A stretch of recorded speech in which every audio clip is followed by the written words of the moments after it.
Hello sir. Hello. Hi guys, இன்னைக்கு நம்ம சியான் விக்ரம் நடிச்சிருக்கிற தங்கலான் படத்தை பார்க்க வந்திருக்கோம். இவர் எப்படி இருக்க போறாருன்னு தெரியல.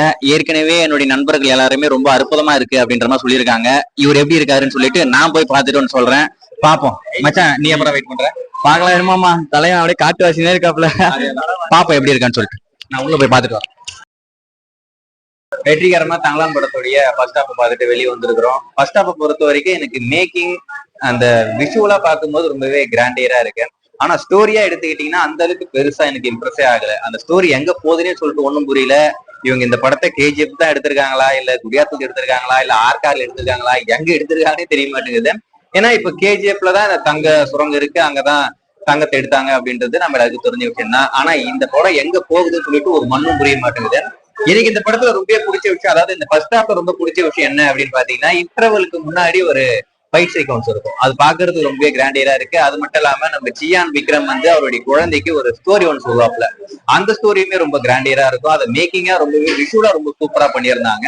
இன்னொரு பக்கம் நம்ம ஜி பிரகாஷ் அவருடைய பேக்ரவுண்ட் ஸ்கோர் ரொம்ப சூப்பரா இருந்தது. அது மட்டும் இல்லாம எனக்கு ஃபர்ஸ்ட் ஹாஃப் பார்க்கும்போது 1000ல் ஒருவனுடைய பேட்டர்னா அப்படியே எடுத்து இந்த படத்துல வச்ச மாதிரி இருந்தது. ஏன்னா அந்த படத்தை எடுத்துக்கிட்டீங்கன்னா ஒரு லெவல்லயும் ஒரு கஷ்டமான விஷயத்த இந்த சோயர்கள் விட்டுட்டு போயிருப்பாங்க, யாரும் அவங்களை தேடி வரக்கூடாது அப்படின்னு சொல்லிட்டு. சோ அதே மாதிரியுமே இந்த படத்துல இருக்கு. மேபி அதை பார்த்து இவர் எடுத்தாரா இல்லையான்னு சொல்லிட்டு நம்ம ஒண்ணும் புரியல. எப்படி இருக்கு படம்?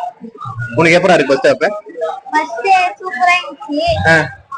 இந்த மாதிரி எதிர கூட பார்க்கல, இந்த மாதிரி கொண்டு போவாங்க. நல்லா இருந்ததா உனக்கு ஃபர்ஸ்ட் ஹாஃப்? நல்லா இருந்ததா? சரி, படம் ஃபுல்லா பார்த்துட்டு பாப்பேன். எனக்கு ஃபர்ஸ்ட் ஹாஃப் பொறுத்த வரைக்கும் ஆவரேஜ் தான் இருக்கு. மேக்கிங் ரொம்ப சூப்பரா இருக்கு, விஷுவல் நல்லா இருக்கு, மியூசிக் கொஞ்சம் நல்லா இருக்கு. ஆனா ஸ்டோரி வைஸ் அந்த அளவுக்கு எனக்கு இம்ப்ரெஸ்ஸே ஆகல. ஸ்டோரி எங்க போகுதுன்னு சொல்லிட்டு ஒன்னும் புரியல. மச்சான், உனக்கு எப்படா இருக்கு? 20 நிமிஷம் இந்த மாதிரி எனக்குன்னே வருவீங்களாடா?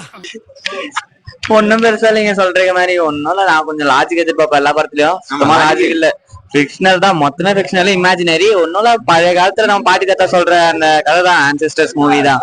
அவங்க என்ன ஒரு கதை தான், கோல்டன் ஹண்டிங் மாதிரி. நான் போய் தங்க வேட்டையில போய் இறங்குற மாதிரி. அது ஒரு பழைய காலத்து படமா இருக்கு, அவ்வளவுதான். அப்புறம் மாளவிகா மகனுக்கும் ரொம்பவே ஒரு பயங்கரமான ரோல் கொடுத்திருக்காங்க. அதாவது இந்த படம் தான் அவங்களுடைய முதல் படம் சொல்லுவேன். இது வரைக்கும் அவங்க கிட்டத்தட்ட ஒரு 4 படமே நம்ம தமிழ் சினிமால பண்ணியிருக்காங்க. பெருசா எந்த ஒரு கதாபாத்திரமும் இருக்காது. ஆனா இந்த படத்துல ரொம்பவே அற்புதமான கதாபாத்திரம் நம்ம பார்வையே கொடுத்திருக்காப்ல. ஆனா படமா அந்த அளவுக்கு நல்லா இல்ல. ஸோ செகண்ட் ஹாஃப் எப்படி இருக்கு போகுதுன்னு தெரியல, வெயிட் பண்ணி பார்ப்போம். வெற்றிகரமா தங்கலான் படத்தோட செகண்ட் ஹாஃப் ஃபுல்லா படம் பார்த்துட்டு முடிச்சு வந்தாச்சு. படம் எப்படி இருக்கு அப்படின்னு கேட்டீங்கன்னா, படத்தை 2 வாட்டி பார்த்தா இல்ல 3 வாட்டி பார்த்தால கடைசி வரைக்கும் யாருக்கும் அந்த படம் புரிய போறது இல்ல.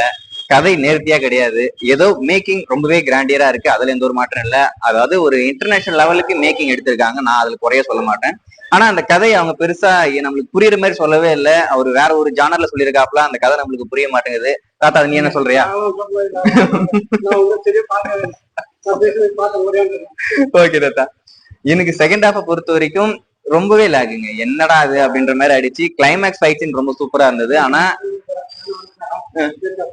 ஓகே தாத்தா, செகண்ட் ஹாஃப் பொறுத்த வரைக்கும் லேக் தாங்க. படமே ஆவரேஜ் தான் இருக்கு. ரொம்ப ஆஹா ஓ அப்படின்ற மாதிரிலாம் சொல்லவே முடியாது.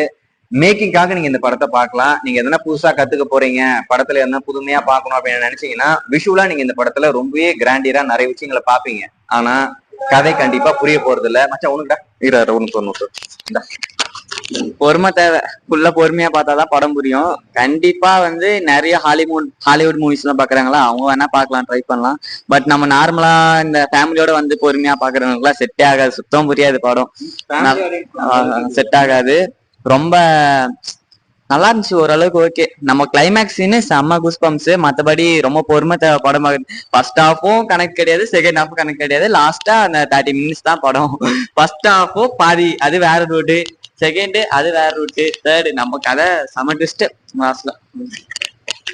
அதேதாங்க, ஜி பிரகாஷ் பேக்ரவுண்ட் நல்லா போட்டிருக்காப்ல. ஸோ ஃபர்ஸ்ட் ஹாஃப்லயும் சரி செகண்ட் ஹாஃப்லயும் சரி நம்ம சியான் விக்ரம் மிரட்டி எடுத்திருக்காரு. அவருடைய ஆக்டிங் ரொம்பவே பயங்கரமா இருக்கு, அதுல எந்த ஒரு குறை சொல்ல முடியாது. நம்ம ஜி பிரகாஷ் அவருடைய ஒர்க் நல்லா பண்ணியிருக்காப்ல. இதுல குறையா பண்ற விஷயமே கதை மட்டும்தான்.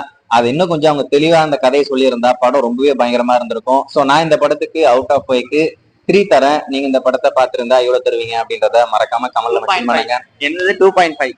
2.5 தானா? நானாவது 3 கொடுத்தா 2 தான் கொடுக்குறாரு. ஐ மீன் 2 தான் கொடுக்குறாப்ல. ஸோ படம் அந்த அளவுக்கு பெருசா ஒண்ணுமே இல்லை. பார்ப்போம் நம்ம சியான் விக்ரமுக்கு அடுத்த வர படமாவது கம்பேக் அமைதா அப்படின்னு சொல்லிட்டு.